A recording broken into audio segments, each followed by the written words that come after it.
ಜೈ ಶ್ರೀ ಭದ್ರಕಾಳಿ ಒಡೆಯ ಶ್ರೀ ವೀರಭದ್ರ ತಂತ್ರ ಪ್ರಯೋಗ ಕನ್ನಡ ಯೂಟ್ಯೂಬ್ ಚಾನಲ್ಗೆ ಸ್ವಾಗತ ಸುಸ್ವಾಗತ. ವೀಕ್ಷಕರ, ಇಂದಿನ ಈ ವಿಡಿಯೋದಲ್ಲಿ ನಿಮಗೆ ಪರಿಚಯಿಸುತ್ತಿರುವ ಅತ್ಯದ್ಭುತವಾಗಿರ್ತಕ್ಕಂಥ ವನಸ್ಪತಿ ಅಥವಾ ಗಿಡಮೂಲಿಕೆ ಇದು ಹರಿದರತ್ನ ಅಥವಾ ಅರ್ಧರತ್ನ ಅಂತ ಅಂದ್ಬಿಟ್ಟು ಇದನ್ನ ಕರಿತಕ್ಕಂಥದ್ದು. ಈ ಹಳೆ ಕಾಲದವರು ಇವರೆಲ್ಲ ವಾಮ ಮಾರ್ಗದಲ್ಲಿರೋಂಥವ್ರು, ತಾಂತ್ರಿಕದಲ್ಲಿರೋಂಥವ್ರು, ಇಂಥವ್ರಿಗೆಲ್ಲ ಹಲ್ಲುಗಳು ಬೇಗ ಉದ್ರೋಗ್ಬಿಟ್ಟಿರ್ತದೆ. ಇವರು ನಮ್ಗೇನು ಹೇಳ್ತಾರೆ ಅಂತಂದರೆ ಅರ್ಧರತ್ನ ಅಂತ ಅಂದ್ಬಿಡ್ತಾರೆ.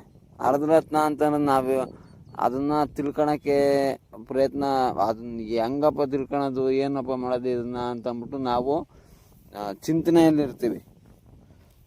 ಆಮೇಲೆ ಅವರೇ ತೋರಿಸ್ತಾರೆ ಏನಂತ.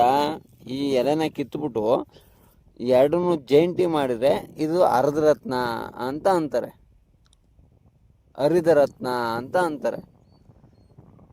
ಹರಿದರತ್ನ ಅಂತ ಅಂದ್ಬಿಟ್ಟು ಎಲ್ಲ ಇದನ್ನ ಕರೀತಕ್ಕಂಥದ್ದು. ಇದು ಕೆಲವೊಂದು ಆಯುರ್ವೇದಿಕ್ ಪದ್ಧತಿಗಳಲ್ಲೂ ಬಳಸ್ತಾರೆ. ಏನಕ್ಕೆ ಅಂತಂದರೆ ಈ ಪ್ರಾಣಿ ಪಕ್ಷಿಗಳು, ಕೆಲವೊಂದು ಪಶುಗಳು ಕಾಲು ಕೈ ಮುರಿದೋಗಿದ್ರೆ ಅದನ್ನ ಜೈಂಟಿ ಮಾಡೋಕ್ಕೆ ಇದನ್ನ ಅರ್ದು ಅದಕ್ಕೆಲ್ಲ ಅರಿಶಿನ ಅಂಥದ್ದೆಲ್ಲ ಹಾಕಿ ಏನೇನೋ ಮಾಡಿಬಿಟ್ಟು ಅದನ್ನ ಹಿಂಗೆ ಕಟ್ಬಿಟ್ಟು ಅದನ್ನ ಜೈಂಟಿ ಮಾಡ್ತಾರೆ. ಅಂದರೆ ಕಿತ್ತೋಗಿರೋದನ್ನ ಜೈಂಟಿ ಮಾಡೋ ಅಂಥದ್ದು, ಆಯಿತಾ. ಅದು ಬಿಟ್ಟು ಆಯುರ್ವೇದಿಕ್ ಪದ್ಧತಿ ಬಿಟ್ಟು ನಮ್ಮ ಒಂದು ವಾಮ ಮಾರ್ಗದಲ್ಲಿ ಮಾಟ ಮಂತ್ರ ತಂತ್ರ ಕುತಂತ್ರ ಪ್ರಯೋಗಗಳು, ಷಟ್ಕರ್ಮ ಪ್ರಯೋಗಗಳು, ಅದು ಇದು ಅಂತಂದ್ಬಿಟ್ಟು ಎಲ್ಲ ಅಂತೀವಲ್ಲ, ಈ ಒಂದು ವಿಚಾರಕ್ಕೆ ಸಂಬಂಧಪಟ್ಟಂಗೆ ಹೇಳ್ಬೇಕು ಅಂತಂದಾಗ, ಇದು ಗಂಡ ಹೆಂಡತಿ ಜಗಳಾಡಿರ್ತಾರೆ. ಆ ಹೆಣ್ಮಗ ಹೋಗ್ಬಿಟ್ಟು ತವ್ರ ಮನೆ ಸೇರ್ಕೊಂಡಿರ್ತೈತೆ. ಈಗ ಮಗ ಈ ಹುಡುಗ ಬಂದ್ಬಿಟ್ಟು ಇಲ್ಲಿರ್ತಾನೆ ಅಪ್ಪನ ಮನೆಗೆ. ಇವರಿಬ್ರು ಒಂದು ಮಾಡಬೇಕು. ಏನು ಮಾಡೋದು ಇದಕ್ಕೆ? ಆ ಹೆಣ್ಮಗ ಡ್ರೈವರ್ಸ್ ಕೊಡಬೇಕು ಅಂತಂದ್ಬಿಟ್ಟು ಕೂತ್ಬಿಟ್ಟಿರ್ತದೆ. ನಂಗೆ ಡ್ರೈವರ್ಸ್ ಬೇಕೇ ಬೇಕು, ನಾನು ಮದುವೆ ಆಗಲ್ಲ, ನಾನು ಇವನ ಜೊತೆಗಿರಲ್ಲ, ಇವನ ಜೊತೆ ಜೀವನ ಮಾಡಲ್ಲ ಅಂತಂದ್ಬಿಟ್ಟು ಹೇಳ್ತದೆ. ಇನ್ನೊಬ್ಬ ಇವನು ಅಣ್ಣ ತಮ್ಮದಿರು ಜಗಳಾಡಿರ್ತಾರೆ. ಅವನ್ನ ನಾನು ಕತ್ತರಿಸ್ತೀನಿ, ಇವನು ನಾನು ಕತ್ತರಿಸ್ತೀನಿ, ಇವರು ವಿಶ್ವಾಸನೇ ಬೇಡ, ಹಂಗೆ ಹಿಂಗೆ ಅಂತಂದ್ಬಿಟ್ಟು ಇವ್ರು ಇರ್ತಾರೆ. ಅಣ್ಣ ತಮ್ಮದಿರು ಜಗಳ ಆಡ್ಕೊಂಡು, ಅಣ್ಣ ತಮ್ಮದಿರು ಜಗಳ ಆಡಿದ್ರೆ, ಅಕ್ಕ ತಂಗಿದಿರು ಜಗಳ ಆಡಿದ್ರೆ, ಯಾವುದೋ ಇವು ಏನು ವಿಚಾರಕ್ಕೂ ಬರಲ್ಲ. ಈ ಜಮೀನು ವಿಚಾರ ಅಥವಾ ಒಡವೆ ವಿಚಾರ ಅಥವಾ ದುಡ್ಡು ಕಾಸಿನ ವಿಚಾರ ಅಥವಾ ಬಂದು ಯಾವುದೋ ಒಂದು ಮಾತಿನ ವಿಚಾರಕ್ಕೆ ಜಗಳ ಬಂದು ಅತ್ತೆ ಸೊಸೆ ಜಗಳ ಆಡೋದು, ಇಂಥವೆಲ್ಲ ಇರ್ತವೆ. ಇಂಥವೆಲ್ಲ ಒಂದು ಮಾಡೋದಕ್ಕೆ ಇದೇ ಬೇಕಾಗಿರೋದು. ಯಾವುದು? ಹರಿದರತ್ನ.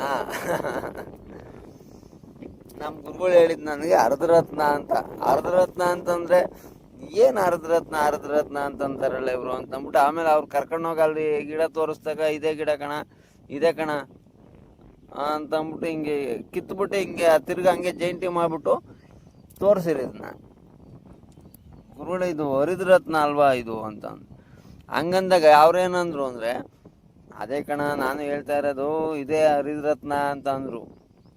ಅವ್ರಿಗೆ ವಯಸ್ಸಾಗೋಗ್ಬಿಟ್ಟೈತೆ, ಅವ್ರಿಗೆ ಅಷ್ಟೊಂದು ಇದಿಲ್ಲ.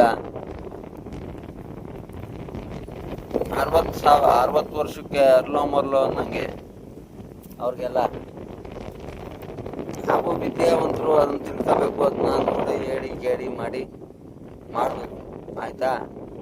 ಇದು ವಶೀಕರಣಕ್ಕೆ ತುಂಬ ಅತ್ಯದ್ಭುತವಾಗಿ ಕೆಲಸ ಮಾಡ್ತದೆ, ಆಯ್ತಾ. ಇನ್ನು ಇದ್ರ ವಿಚಾರಕ್ಕೆ ಬಂದಾಗ ಇದು ಇನ್ನು ಸಾಕಷ್ಟು ರೀತಿಯಲ್ಲಿ ಕೆಲಸ ಮಾಡ್ತದೆ. ಅದನ್ನೆಲ್ಲ ಮುಂದಿನ ಒಂದು ವಿಡಿಯೋದಲ್ಲಿ ತಿಳಿಸ್ಕೊಂಡು ಕೊಡ್ತೀನಿ. ಇದು ಬಂದ್ಬಿಟ್ಟು ಇದು ಮಳೆಗಾಲದಲ್ಲಿ ಮಾತ್ರ ಬೆಳೆಯೋಂಥದ್ದು. ಇದು ಬೇಸಿಗೆ ಟೈಮಲ್ಲಿ ಎಲ್ಲ ಒಣಗೋಗ್ಬಿಟ್ಟಿರ್ತದೆ, ನಿಮಗೆ ಗುರ್ತು ಸಿಗಲ್ಲ.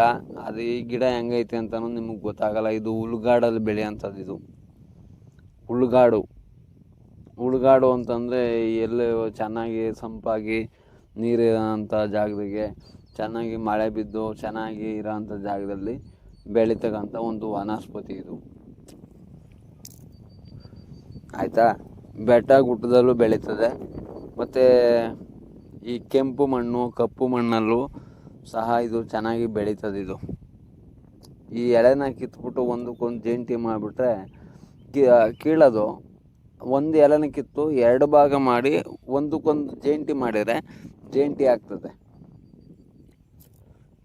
ಕೆಲವೊಬ್ಬರು ಇವರೆಲ್ಲ ಹೇಳ್ಬೋದು, ಯಾರು ಈ ವಿಜ್ಞಾನಿಗಳು ಅಂಥವ್ರು ಇಂಥವ್ರು ಹಂಗೆ ಹಿಂಗೆ ಅಂತ ಅಂದ್ಬಿಟ್ಟೆಲ್ಲ ಹೇಳ್ತಾರಲ್ಲ, ಅದ್ರೊಳಗೆ ಲಿಕ್ವಿಡ್ ಇರ್ತದೆ, ಒಂದಕ್ಕೊಂದು ಅಂಟಾಗ್ತದೆ, ಅದೇನು ದೊಡ್ಡ ವಿಚಾರ ಅಂತ ಹೇಳ್ಬೋದು.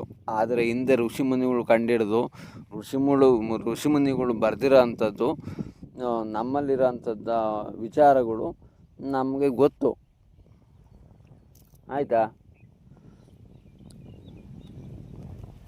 ಅದು ಕೆಲಸ ಮಾಡ್ತದೆ, ಕೆಲಸ ಮಾಡಲೇಬೇಕು ಅಲ್ವಾ. ಆಯಿತು, ಈ ಒಂದು ವಿಡಿಯೋನ ಮುಕ್ತಾಯ ಮಾಡ್ತಾ ಎಲ್ಲರಿಗೂ ಧನ್ಯವಾದಗಳು. ಜೈ ಶ್ರೀ ಭದ್ರಕಾಳಿ ಒಡೆಯ. ಓಂ ನಮೋ ವೀರಭದ್ರಾಯ. ಅತ್ಯಂತ ದಯಾಳುವೆ.